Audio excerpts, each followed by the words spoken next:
महात्मा उपासक डॉक्टर सोहनराज तातेड़ पुनरुत्थान और आत्मविज्ञान के बाद अब ला रहे हैं सनातन सत्य, जैसी दृष्टि वैसी सृष्टि, कुदरत, कुदरती रचना एवं कुदरत के कानून से शाश्वत सुख की प्राप्ति। लॉग इन करें www.drsohanrajtater.com, YouTube channel doctor Sohanraj Tater, play store से डाउनलोड करें mobile app doctor Sohanraj Tater. ओम शांति प्रभो, जय शांति प्रभो, पार्श्वनाथ महावीर प्रभो। ओम शांति प्रभो, जय शांति प्रभो, पार्श्वनाथ महावीर प्रभो। ओम शांति प्रभो, जय शांति प्रभो, पार्श्वनाथ महावीर प्रभो। ओम शांति प्रभो, जय शांति प्रभो, पार्श्वनाथ महावीर प्रभो। ओम शांति प्रभो, जय शांति प्रभो, पार्श्वनाथ महावीर प्रभो। भाई और बहनों, मातृशक्ति को नमन। आज का हमारा बहुत सुंदर विषय, अहंकार विलय से शुद्ध प्रेम। शुद्ध प्रेम का अर्थ क्या होता है?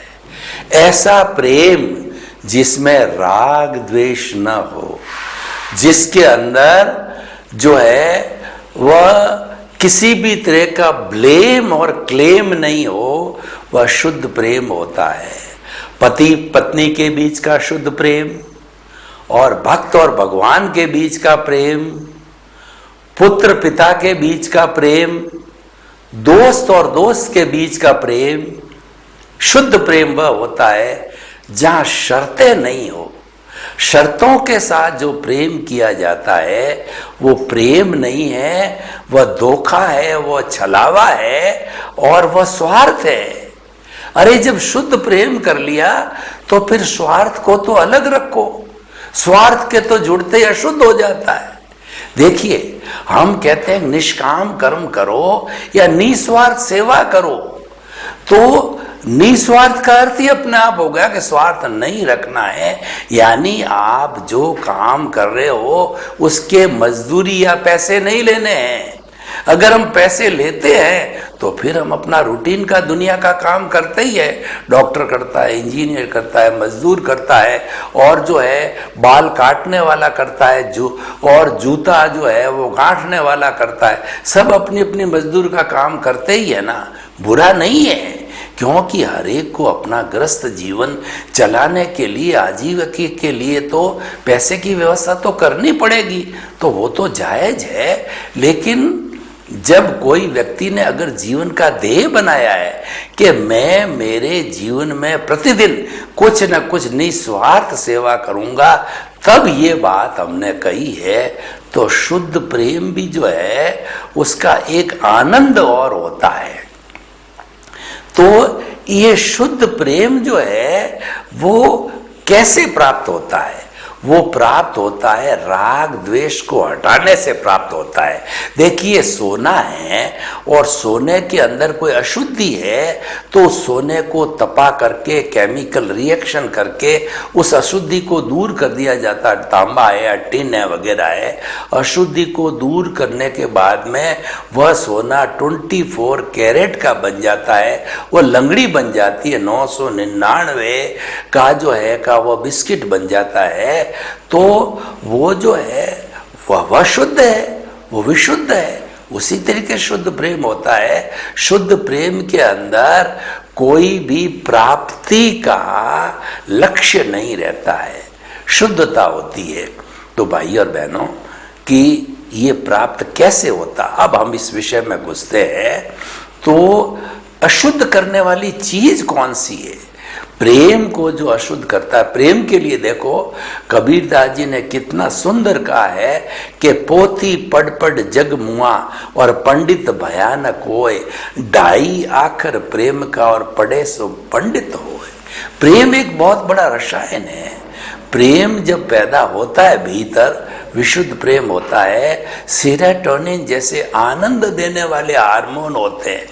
आप देखिए कि मीरा को कृष्ण के प्रति विशुद्ध प्रेम था, सूरदास जी को कृष्ण के प्रति विशुद्ध प्रेम था, और जितने जितने हमारे भक्ति मार्गी थे उनको अपने ईश्वर के प्रति कितना विशुद्ध प्रेम था। उस विशुद्ध प्रेम का असर आप जानते हो कि उसके अंदर वो ऐसे खो जाते हैं कि उनको भान ही नहीं रहता है मैं अलग और शरीर अलग। जो बात हम आज आपको वेद विज्ञान की इतनी समझा के कह रहे हैं वो तो स्वतः ही विशुद्ध प्रेम से आ जाती है। अगर आपको विशुद्ध प्रेम रखना है या वेद विज्ञान करना है, हम आपको कहना चाहेंगे आप शुद्ध प्रेम की ओर मुड़ें। देखिए वेद विज्ञान में हम क्या करते हैं, शरीर अलग आत्मा अलग, इसके बीच के अंदर जो हमारा अज्ञान है जो ये अलग होने नहीं देता है, उस अज्ञान को हम समाप्त कर देते हैं। तो समाप्त करते ही ये दोनों अपने अपने अलग अलग दिशाओं में अपने मूल स्वरूप में चले जाते हैं। आत्मा अपने जो ऑलरेडी विशुद्ध है और जिसको अज्ञान ने कारावास में पकड़े रखा था वो मुक्ति को चली जाती है, और जो बेचारा ये मिश्र चेतन बना हुआ अज्ञान है, चतुष्पर्शी है, तो ये पूरे ब्रह्मांड के अंदर अष्ट स्पर्शी और चतुष्पर्शी दोनों तरह के पुद्गल है, उसमें चला जाता है। दोनों का काम हो गया, दोनों अपनी अपनी जगह विशुद्ध है। तो लेकिन जब मिश्रण होता है तब अशुद्धि आती है। तो भाई और बहनों, इसको अशुद्ध करने वाला जो है वह अहंकार है। कई जो है वो चार जो चतुष्चौकड़ी है, जो है चौकड़ी है, इन चौकड़ी को जो है एक रूप में अहंकार बोल देते हैं। वास्तव में ये क्रोध मान माया लोभ चार है, इसमें से अहंकार का विशेष स्थान है। इन चारों में से किसी एक को आप स्थान दे दो तो 3 बैक डोर एंट्री से बिना देखे भीतर चले आते हैं। आपको मालूम भी नहीं पड़ेगा कि उन्होंने एंट्री ले ली है क्या। मैं आपको उदाहरण बताऊं कि मान लीजिए एक व्यक्ति को अहंकार है। अहंकार किस बात का है कि मैं कुबेरपति हूं। वो दुनिया को दिखाता है, देखो मेरे पास कितनी धन दौलत है, उसका प्रदर्शन करता है, और उस प्रदर्शन से उसको अहंकार की तुष्टि होती है। ये जो दुनिया का सुख है कौन भोगता है, ये अहंकार भोगता है। मैं करोड़पति बन गया, मैं बड़ा लेखक बन गया, मैं एमएलए बन गया, मैं पार्षद बन गया, मैं पिता बन गया, मैं दादा बन गया, मैं इंजीनियर बन गया, मैं चार्टर्ड अकाउंटेंट बन गया, मैं वकील बन गया। तो ये आनंद कौन भोगता है, ये अहंकार भोगता है। तो ये शरीर जो हम कहते हैं कि ये भोगता है, ये तो शरीर बेचारा जड़ है, मैकेनिकल है, मशीन है। इसका काम तो है, मशीन का काम क्या होता है, चलना होता है, सिर्फ यही काम होता है। तो इस शरीर रूपी मशीन का काम है कि पूर्व जन्म के कर्मों को भुगतान के लिए शरीर मिला, उस भुगतान की ये मशीन है, दैट्स ऑल। इसका अतिरिक्त कोई जो है उपयोग नहीं है। तो सारा भुगतने वाला अहंकार है। तो जो प्रदर्शन करता है तो उसको सुख मिलता है कि देखो मैं करोड़पति हूं। और इसके साथ क्या होता है, जब कोई भी व्यक्ति जो है उसके अहंकार को ठेस पहुंचाता है कि तुम काहे के कुबेरपति हो, तुमने तो 2 नंबर का पैसा करके, अपराध करके पैसा कमाया है, तो उसको गुस्सा आता है। अब देखिए गुस्सा तो था ही नहीं उसके पास, कहां से आ गया, ये बैक डोर एंट्री से चंडाल चौकड़ी के अंदर साथ जुड़ गया था, गुस्सा आ गया। तो अहंकार ने गुस्से को पैदा किया। और देखिए जो व्यक्ति अहंकार करता है तो उसका पद भी बड़ा हो जाता है, उसके जो आपस में संबंध भी बड़े हो जाते हैं। तो उसकी जो कहना चाहिए कि इसकी तरक्की को देख करके कुछ लोग माया करते हैं, उसको फोड़ना चाहते हैं, उसको गिराना चाहते हैं। ये प्रकृति का नियम है। कोई व्यक्ति ऊपर चढ़ता है तो कुछ लोग पीछे लगते रहते हैं उसको गिराने के लिए। मैं आपको एक उदाहरण दूं कि जो है समुद्र के किनारे दो जो है वो बड़ा कंची ओडे रख दी, टोकरियां रख दी थी। एक टोकरी में मछली थी तो उसको ढक करके रख दिया गया था। मछलियां बाहर निकाली समुद्र से, उसको ढक के रख दिया गया। उसको पर्याप्त जगह उसका उपयोग करना था, ढका हुआ था। और दूसरा केकड़े भी निकाले गए, जो केकड़ों को ढका नहीं, टोकरी खुली रखी। तो एक बेचारा वहां से दार्शनिक गुजरा, तो दार्शनिक ने उसके मालिक को पूछा, भाई तुमने एक को तो ढका और एक को खुला रखा। तो उन्होंने कहा कि ये जो मछलियां हैं ये कूद करके वापस समुद्र के अंदर चली जाएगी, इसको कोई एक मछली को रोकने वाला कोई नहीं है। तो फिर केकड़ा क्या होगा कि केकड़े की क्या चाल होती है, एक केकड़ा जो ही ऊपर चढ़ करके टोकरी के बाहर आना चाहेगा, दूसरा केकड़ा उसकी टांग पकड़ेगा।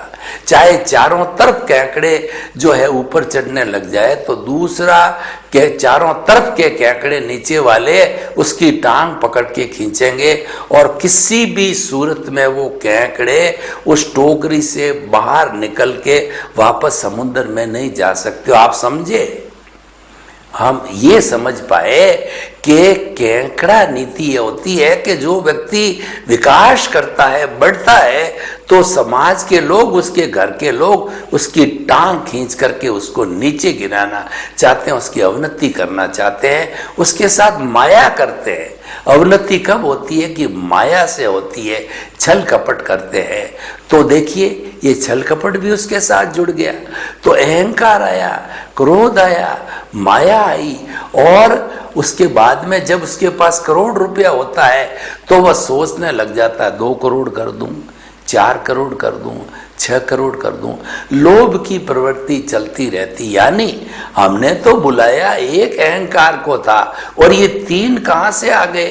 क्रोध, माया और लोभ। ये इनकी चंडाल चौकड़ी, ये कभी अकेले नहीं रहते, ये बैक डोर से बिना दिखाई दिए ऑटोमेटिकली आ जाते। तो हम क्या कहना चाहते हैं? हम आपको ये कहना चाहते हैं, इस चंडाल चौकड़ी में से एक को भी स्थान मत दो। एक जो है स्थान दिया तो अनइनवाइटेड गेस्ट की तरह बाकी 3 भी आ जाएंगे। तो ये जो हमारा अहंकार है, ये अहंकार प्रेम, जो शुद्ध प्रेम होता है, उसको अशुद्ध प्रेम कर देता है। कैसे?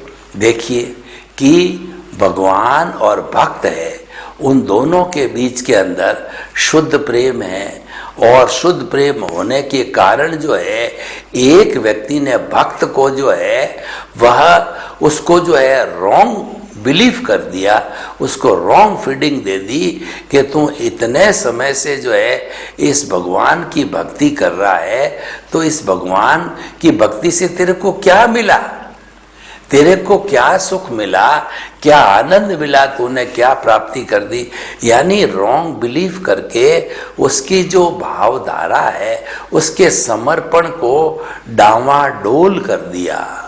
जब समर्पण डावाडोल हो जाता है, व्यक्ति की आस्था में गड़बड़ हो जाती है, जब श्रद्धा और सबूरी में गड़बड़ हो जाती है, तो वह लक्ष्य को प्राप्त नहीं होता है।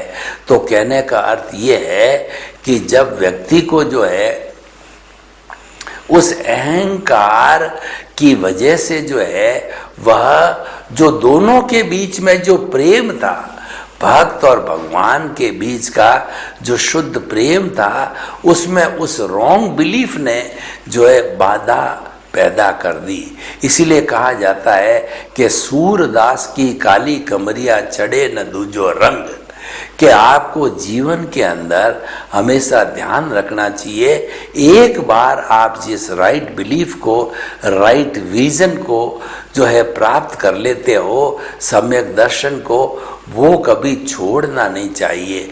जो सही ट्रैक है उस ट्रैक को लोग तो कई माया करने वाले मिलेंगे, कई बातें बताने वाले मिलेंगे, परंतु आपको ये निर्णय लेना है कि आपको अपना जो ट्रैक सही चल रहा है वो कभी छोड़ना नहीं है, क्योंकि सही ट्रैक जब छूट गया आपको तो मंजिल हाथ से चली जाएगी। क्योंकि हम सब लोग जो है एक लक्ष्य बना के चलते हैं, लक्ष्यबद्ध चलते हैं, तो लक्ष्यबद्धता के अंदर श्रद्धा और सबूरी का बहुत बड़ा स्थान होता है। श्रद्धा जब डामाडोल होती है तब फल नहीं मिलता है, और श्रद्धा और सबूरी का मतलब धैर्य। हमको फल प्राप्ति करने में श्रद्धा है कि नहीं, ईश्वर की कृपा से हमको अच्छा फल मिलेगा, और उसके बाद में धैर्य की कमी है तो भी फल नहीं मिलता है। श्रद्धा और धैर्य, श्रद्धा और सबूरी दोनों साथ रखते हैं तो हमको फल जो है वो अवश्य मिलता है। तो हम ये कहना चाह रहे हैं, उस अहंकार की वजह से शुद्ध प्रेम है वह अशुद्ध हो गया। तो अहंकार का विलय करो। आप अहंकार के विलय को कई दृष्टियों से मैं समझाता हूँ। एक तो मैंने प्रेम को अशुद्ध करने की दृष्टि आपको बताई, दूसरी मैं अहंकार की बात बताता हूँ कि देखिए कि जिस समाज में हम रहते हैं, मनुष्य एक सामाजिक प्राणी है, वो समाज के बिना एक मिनट भी नहीं रह सकता है, क्योंकि उसके जीवन की सारी आवश्यकताएं, रोटी, कपड़ा, मकान, शिक्षा, चिकित्सा है, वो सारी समाज पूरी करता है। तो समाज के बिना वो किस तरीके से पूरी हो सकती है, उसको समाज के साथ में जुड़ करके रहना पड़ेगा। और देखिए समाज में सभी तरह के लोग होते हैं, जो है गरीब भी होते हैं, अमीर भी होते हैं, विद्वान भी होते हैं, और राजनीतिज्ञ भी होते हैं, और प्रोफेशनल्स भी होते हैं, सभी तरह के लोग होते हैं। तो जो व्यक्ति आज जो है कुबेरपति है या पैसे वाला है, वह घमंड करता है और उसका प्रदर्शन करता है लोगों के सामने, तो लोग जो है उसकी हैसियत को नहीं गांठते, यानी उससे दूर हटते जाते हैं लोग कि ये तो अहंकारी है, अपने धन का प्रदर्शन कर रहा है, धन है तो इसके पास है, इसके जो है परिवार के काम आएगा, बच्चों के काम आएगा, हमारे को क्या काम आने का है। हमारे को तो काम तब आएगा कि इतना पैसा है, कोई वो हॉस्पिटल खोल दे, स्कूल खोल दे, या जो बेचारे जो लोग जो साधन संपन्न नहीं हैं, लूले, लंगड़े, अपाहिज, मूक, बधिर, और जो विधवा, और ये जितने अनाथ लोग हैं, इन सब की मदद करे तो कुछ काम आवे। तो इस तरीके से जो कुबेरपति ने अहंकार किया, अहंकार की वजह से जो है समाज में उसकी जो इमेज थी वह इमेज डाउन हो गई। क्योंकि लोग जो है, जो व्यक्ति निरंकारी होता है, अपने किसी भी गुण का अहंकार नहीं करता है, सरल होता है, विनयवान होता है, उसको प्रतिष्ठा देते हैं, उसको तवज्जो देते हैं, उसको पद देते हैं। इसलिए समाज के अंदर अहंकार नहीं चलता है। तो इसीलिए हमको जो है अहंकार समाज में नहीं चलता, इसका मतलब इस अहंकार से दूर रहना चाहिए। तो अहंकार से दूर रहने से हमें जो है अच्छा स्थान मिला समाज में। यही हम कहना चाहते हैं कि इस अहंकार ने प्रेम को शुद्ध किया, इस अहंकार ने समाज में अपने स्थान को खराब किया। अब मैं जो है शाश्वत सुख की बात करता हूँ, साधना की बात करता हूँ, मुक्ति की बात करता हूँ कि मुक्ति में जाने में जो बाधक तत्व है वो यही अहंकार है, वही यही कषाय है और वही अज्ञान है। वो हमको मुक्ति में जाने से रोक के बैठा है, पकड़ के बैठा है। तो सारी हमारी जितनी भी साधना है और जितना भी हम आपको ये सनातन सत्य देते हैं, उसका मुख्य उद्देश्य है अहंकार विलय है। हमारा जो कार्बन शरीर है, हमारी जो कॉजल बॉडी है, उस कॉजल बॉडी को जीरो करना, उस कॉजल बॉडी को समाप्त करना, यही हमारे जीवन का लक्ष्य है और यही ट्रेनिंग है। इस ट्रेनिंग के लिए हम आपको कुदरती रास्ता और कुदरत के कानून का सहारा लेकर के आपको दृष्टि विज्ञान देते हैं, आपकी रॉन्ग बिलीफ को समाप्त करके आपको राइट बिलीफ देते हैं, आपको सम्यक दर्शन देते हैं। आपकी दिशा जो कि जड़ की तरफ चल रही थी, पुद्गल की तरफ चल रही थी, उस दिशा को मोड़ करके आत्मा की तरफ कर दिया। जैसी दृष्टि वैसी सृष्टि, ये दृष्टि विज्ञान कर दिया। हमने आपकी दिशा को बदल दिया। दिशा बदल दोगे तो आपकी दशा बदल जाएगी। दिशा जो कि कर्ता भाव में थी, वो हमने आपको आत्मपद पर बिठा करके अकर्ता बना दिया और आत्मपद पे एक बार इसीलिए बढ़ाया है कि इसका स्वाद चखिए आप और इसका स्वाद चख करके इसको शाश्वत बनाइए, इसको आप इटर्नल बनाइए। इटर्नल बनाने का अर्थ है कि परमात्मा बनना। हमने जो परमात्मा बनने वाला आत्मा था, उसको जो है हमने पद पे बिठाया, अंतरात्म पद पे। और अनादि अनंत काल से हमारा जो ये आत्मा है, ये बेचारा जो है वह बहिरात्मा ही बना हुआ है, बहिरात्मा से बाहर कभी गया ही नहीं। तो इसीलिए ये भुगतता जा रहा है अनादि अनंत काल से। अब अच्छा गुरु मिला, सदगुरु मिला, ज्ञान मिला और जो है वो ज्ञानी पुरुष मिले, तो उनको जब ज्ञान दिया गया तो ज्ञान देने के बाद में उनकी दृष्टि बदली, उनका पद बदला और उनका चिंतन बदला। और सब कुछ में जब बदलाव आया तो धीरे धीरे वो तरक्की की ओर अग्रसर होते गए। तो भाई और बहनों, हम आपको जो आज का एपिसोड है कि अहंकार विलय से शुद्ध प्रेम की प्राप्ति होती है, तो हम आपको बनाना चाहते हैं कि इस सारी दुनिया में, चाहे व्यवहार जगत हो, चाहे हमारा निश्चय जगत हो, चाहे प्रेम का जगत हो, इस सब जगत में जो कोई भी नुकसान करने वाला तत्व, वो कॉमन पॉइंट है, वो कॉमन तत्व है, वो आपका अहंकार है, वो आपका राग द्वेष है, वो अज्ञान है। वो कई अलग अलग नाम हो सकते हैं, जैसा जैसा फील्ड हो, पर ये कहीं पर विभाव भी बोला जाता है।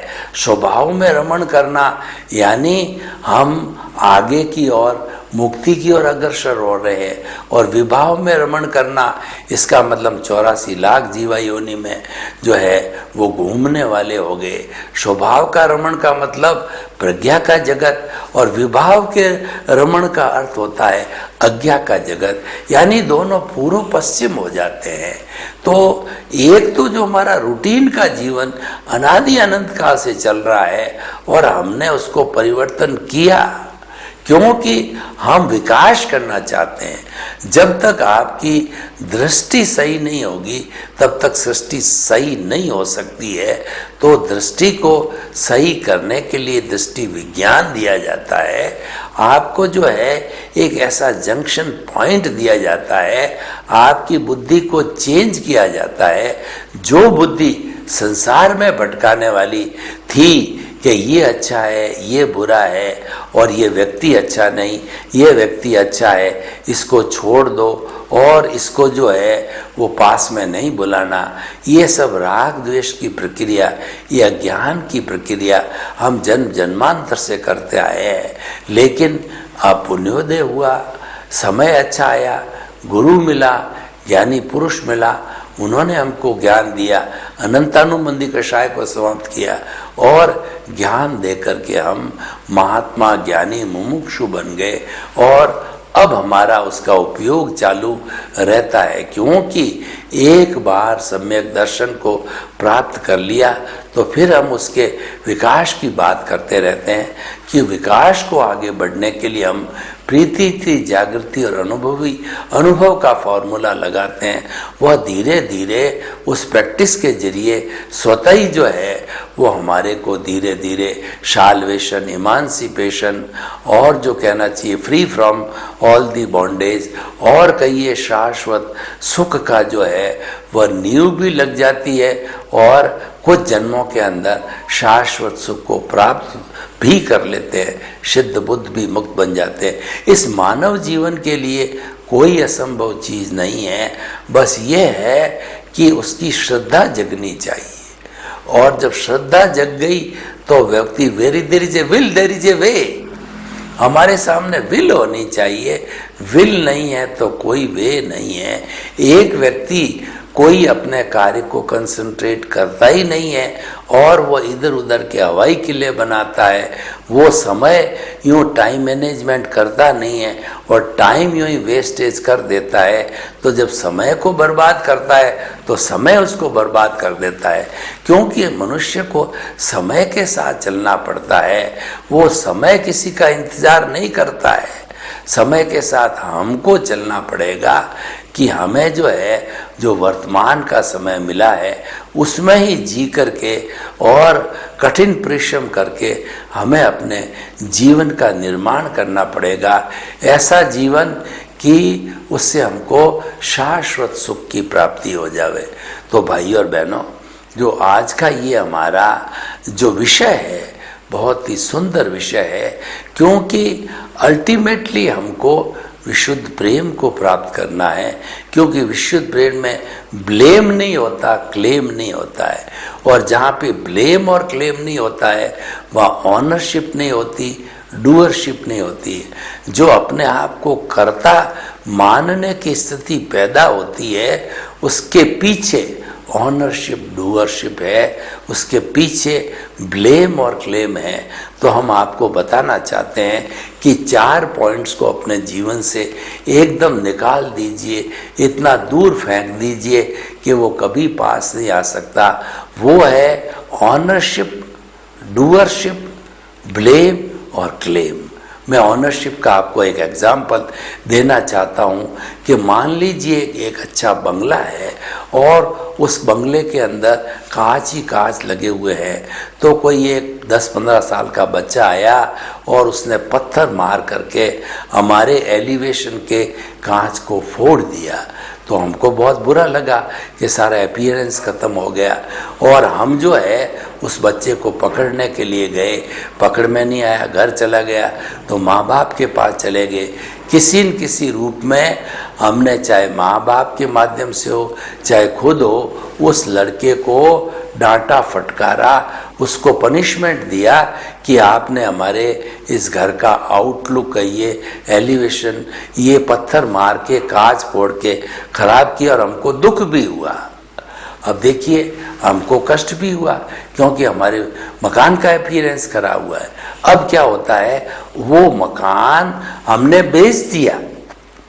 बेच देने के बाद में हम पड़ोस में ही जो है दूसरी जगह रहने लगे। तो थोड़े समय के बाद में फिर एक बच्चा आया और जिस मकान में पहले हम रह रहे थे उसका शीशा फोड़ दिया, दूसरा शीशा फोड़ दिया। तो अब आप बताइए आपको कष्ट होगा क्या, तकलीफ होगी क्या, और जो है आपको चिंतन आएगा क्या कि हमारा मकान का ये अपीयरेंस खराब हो गया? कभी नहीं आएगा। क्यों नहीं आएगा? अब आपकी ऑनरशिप उस मकान पे नहीं है, आपने तो रजिस्ट्री करा दी। तो तकलीफ पैदा करने वाली है ऑनरशिप और डूअरशिप। मैं इस मकान का मालिक हूँ, मैं इस मकान का निर्माण करने वाला हूँ। तो प्रॉब्लम करने वाली ऑनरशिप और डूअरशिप है, और ऑनरशिप और डूअरशिप के साथ में ब्लेम और क्लेम जुड़े हुए होते हैं, क्योंकि हम किसी को अपना मानते हैं। जब ऑनरशिप में हम किसी को अपना, बेटे को अपना माना, तो हम क्लेम भी करते हैं कि ये बड़ा होगा तो हमको सुख देगा, हमको चित्त समाधि पहुंचाएगा, हमारा स्वार्थ बन जाता है। तो वो हमारा क्लेम बन गया। और देखिए कोई व्यक्ति हमारा चाहता है तो हम क्या है कि किसी व्यक्ति को जो हमारा बराबर काम करता और एक बार काम नहीं किया तो हम उसको ब्लेम भी करते हैं कि तुम जो हमारा काम नहीं करते हो, हम तुम्हारा समय पे कितना काम करते हैं। तो ये ब्लेम क्लेम का संबंध ऑनरशिप डूअरशिप से साथ साथ जुड़ा हुआ होता है। तो ये सारा जो है पैदा करने वाला इसका ओरिजिन पॉइंट है वो हमारा ये राग द्वेष है, वो अहंकार है। तो जहाँ पर अहंकार की एंट्री हो गई वहाँ पर हर चीज दुनिया का कोई भी काम हो वह शुद्ध से अशुद्ध बन जाता है। तब हम आपको कहना चाहते हैं कषाय और अहंकार को जीवन में स्थान न दें, उससे दूर रखें। सर्वे भवन्तु सुखिनः, सर्वे सन्तु निरामया। लोक के सब जीवों को सुख मिले, शांति मिले, आनंद मिले, प्रेम मिले, उनके प्रति मंगल भावना। ओम शांति। महात्मा उपासक डॉक्टर सोहनराज तातेड़ पुनरुत्थान और आत्मविज्ञान के बाद अब ला रहे हैं सनातन सत्य, जैसी दृष्टि वैसी सृष्टि, कुदरत कुदरती रचना एवं कुदरत के कानून से शाश्वत सुख की प्राप्ति।